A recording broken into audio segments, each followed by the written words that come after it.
Hi guys. தோட்டத்தில் நிறைய நுங்கு மரம் இருக்குது.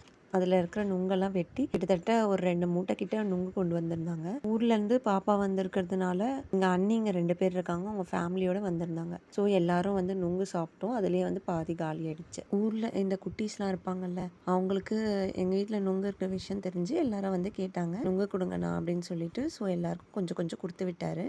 இன்னமும் கொஞ்சம் இருக்குது. நான் வந்து கேட்டிருக்கேன், நீங்கள் அழகாக ரவுண்ட் ரவுண்டாக வெட்டி கொடுங்க, நான் நுங்கு பாயசம் செய்கிறேன் அப்படின்னு சொல்லிட்டு இருந்தேன். நுங்கு பாயசமா? எதுக்குமா? நீ ஃபஸ்ட்டு பாயசம் செய்ய, அப்புறம் நுங்கு பாயசம் செய்யலாம் அப்படின்னு சொல்லிட்டு என் ஹஸ்பண்ட் வந்து கலாய்ச்சிட்டு இருந்தாரு. சின்ன வயசுலலாம் எங்கள் தாத்தா வீட்டுக்கு அம்மம்மா வீட்டுக்கு போயிருந்தேன்னு வச்சுக்கோங்களேன், அங்கே வந்து யாராச்சும் ஒருத்தவங்க மரம் மேலே ஏறி நுங்கெல்லாம் வந்து வெட்டி கொண்டு வருவாங்க ஒரு பல்காக. அது அவங்க வீட்டுக்கு போயிட்டு எங்களுக்கு நுங்கு வேணும் அப்படின்னு சொல்லிட்டு கேட்டால் அதுக்கப்புறம் நுங்கு தருவாங்க. அப்புறம் அந்த நுங்கில் வந்து வண்டி செஞ்சு விளையாடுவோம் பாருங்கள் தள்ளிக்கிட்டே. அந்த ஞாபகம் தான் வந்தது இவ்வளோ நுங்கு பார்த்த பிறகு. நீங்களும் சின்ன வயசில் இந்த மாதிரி நுங்கு வச்சு வண்டி செஞ்சு விளையாடிருக்கீங்களா? கமெண்ட்டில் சொல்லுங்கள்.